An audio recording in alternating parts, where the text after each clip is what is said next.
Bonjour à tous. Mon mental me rabaisse. Comment dépasser l'estime de soi? Je ne dis pas comment améliorer son estime. Comment dépasser cette notion qui est très récente, d'estime de soi? Est-ce que je dois transformer les pensées négatives en pensées positives? L'estime de soi, c'est tout ce que l'on se raconte. L'image que l'on a de soi est très vacillante. Elle dépend trop, malheureusement, de ce que l'on fait, de ce que l'on possède. Elle est en lien direct avec ce que les autres pensent de nous.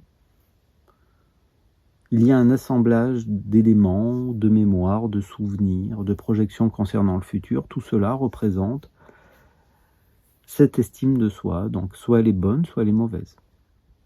Est-ce que j'ai besoin d'avoir une bonne estime de moi pour avancer dans la vie? Sur une vision contemporaine, oui, bien évidemment. Si j'ai une meilleure estime de moi, ça va m'aider, ça va me soutenir, ça va me permettre d'avancer. Si j'ai une mauvaise estime de moi, naturellement, ça va être plus compliqué. Avec Neti Neti, c'est ce qu'on va voir dans cette vidéo, il y a un chemin bien plus direct, où on ne va pas s'ennuyer à transformer les pensées négatives en pensées positives, mais simplement à reconnaître la pensée comme étant un objet qui émerge indépendamment de notre volonté. Les pensées émergent toutes seules. Vous pouvez créer des pensées. Erika peut par exemple se dire, quand j'aurai fini mon cours de tennis, je prendrai une douche, j'irai m'acheter une pizza et puis je ferai le plein d'essence après. Erika vient de créer 3 pensées. Mais pourquoi elle a créé ces 3 pensées-là spontanément? Et pourquoi elle n'a pas créé d'autres pensées à la place? Où est le libre arbitre là-dedans? Et si vous regardez bien, souvent, il y a une émergence de pensées. Et ces pensées ne sont rien de personnel. Vous êtes en voiture, ça pense. Pourquoi ça pense à cette pensée-là plus qu'à une autre? Alors naturellement, si nous ramenons l'énéagramme dans l'histoire de l'estime de soi, vous allez avoir des profils qui ont une bonne estime d'eux, en tout cas l'estime de soi les concerne, et puis d'autres beaucoup moins.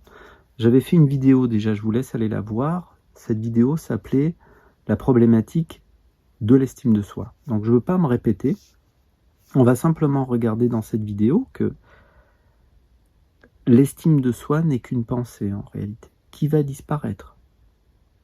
Neti Neti, c'est cette invitation. Donc Neti Neti, si vous ne connaissez pas, ça veut dire ni ceci ni cela. Neti Neti est une invitation à reconnaître, pour le dire ainsi, le vrai du faux. Le faux, c'est tout ce qui est impermanent. C'est tout ce qui vient, va, et puis finit par disparaître. Tous les états internes vont, viennent et disparaissent. La joie, la paix, va, vient, disparaît. Le stress va, vient et puis disparaît. Donc je ne suis pas au plus intime de moi-même, la colère, parce que la colère est perçue. Je me perçois comme étant en colère ou comme étant détendu. C'est un objet perçu. Neti Neti est une invitation à tout enlever. À tout enlever pour voir ce qu'il reste. Qu'est-ce que je ne peux pas enlever finalement? Ce que je ne peux pas enlever, c'est que je suis la conscience. Je suis conscience. Je suis conscience qui fait l'expérience d'état d'âme, qu'on pourrait considérer comme étant l'estime de soi. Mais ça ne me concerne pas au plus intime. Encore une fois, quand je suis au cœur du sommeil, où est mon estime de moi, qu'elle soit bonne ou mauvaise? Donc est-ce que je dois travailler mon mental pour qu'il me rabaisse moins, puisque le mental d'Erika est vraiment au rabaissement? C'est une critique assez forte, permanente. Tu es nul, tu aurais pu mieux faire. Alors bien sûr, ces pensées sont automatiques. Ces pensées-là sont récupérées. C'est vraiment le critique intérieur. Bon, est-ce que je dois travailler ce critique intérieur? Eh bien, bon courage. Et s'il y a l'élan profond de travailler ce critique intérieur, de transformer ces pensées négatives en pensées plus constructives, eh bien pourquoi pas, faites-le.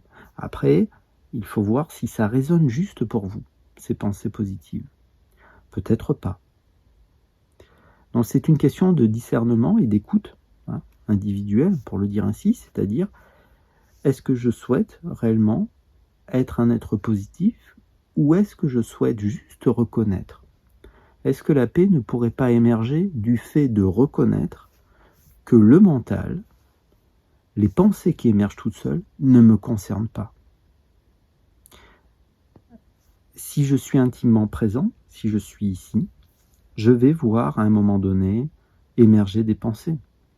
Si vous regardez bien, ces pensées sont toujours à peu près les mêmes, concernent toujours à peu près les mêmes événements.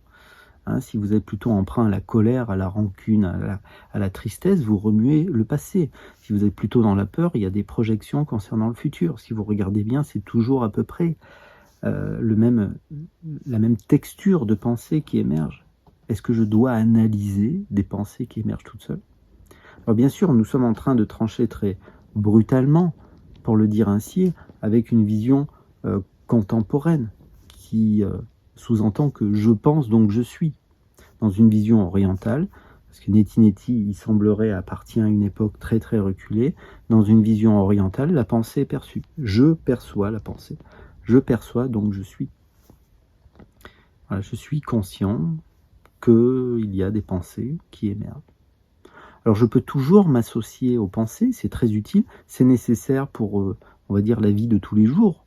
Mais enfin, ce que le mental raconte me concernant, que ça soit positif ou négatif, bah, ça n'a pas beaucoup d'importance. Voire c'est dangereux de s'associer à des pensées positives me concernant. Pourquoi? Parce que si j'ai une trop bonne estime de moi, je ne suis pas loin de la vanité ou en tout cas, je ne suis pas loin d'avoir quelque chose à défendre.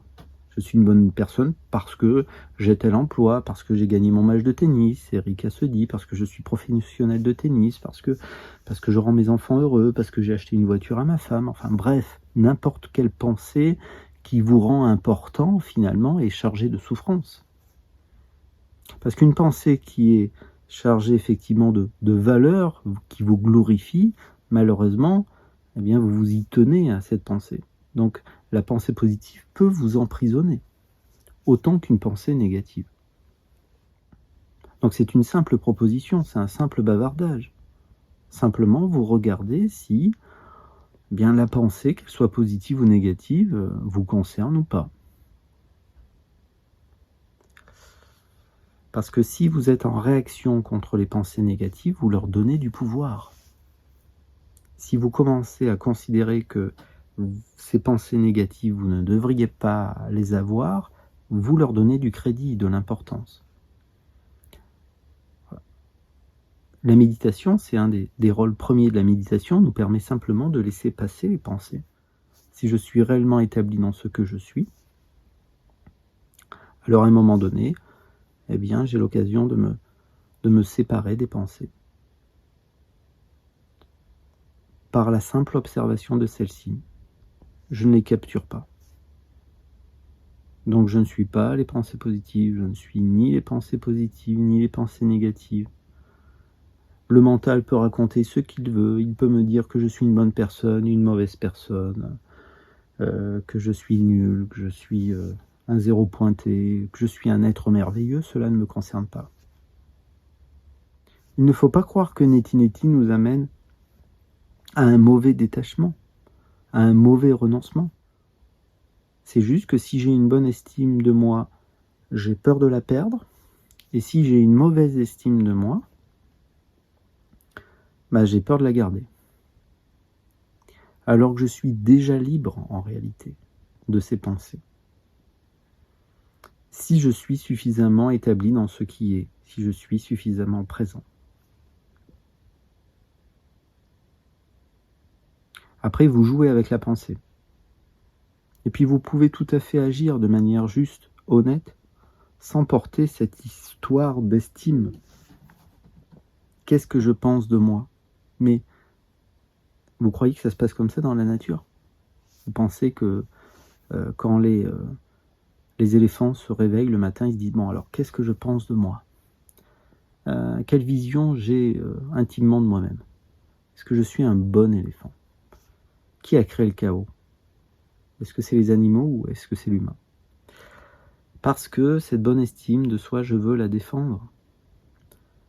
Et donc, elle est basée sur l'ego, bien sûr. Il y a l'ego derrière. L'ego crée de la séparation, de la division. Voilà, donc neti neti, c'est je ne suis ni ceci ni cela. Je ne suis pas mes pensées parce que je les perçois. Je ne suis pas ce que je perçois non plus. Hein, je ne suis pas les images que je perçois. On ne dit pas que ça n'existe pas. On dit que ça va disparaître. Et que neti neti nous ramène à l'essentiel, à l'origine, à la source de ce que nous sommes. Conscience. Voilà. Donc les pensées vont disparaître. Ce que vous avez sous les yeux va disparaître. Les sons vont disparaître. Les odeurs, la température va disparaître. Mais il y a quelque chose, vous êtes cette conscience qui fait l'expérience de tout ça. Cette conscience n'a rien à voir avec une estime de soi. C'est le soi. Même si on ne peut rien en dire, que c'est impensable. C'est le soi. Nous sommes, le soi c'est cette conscience que nous sommes, qui perçoit la vie, qui peut faire l'expérimentation, il semblerait, d'un certain nombre de choses. Allez, ici s'arrête cette toute petite causerie, un petit pouce, vous abonner peut-être. À bientôt, au revoir.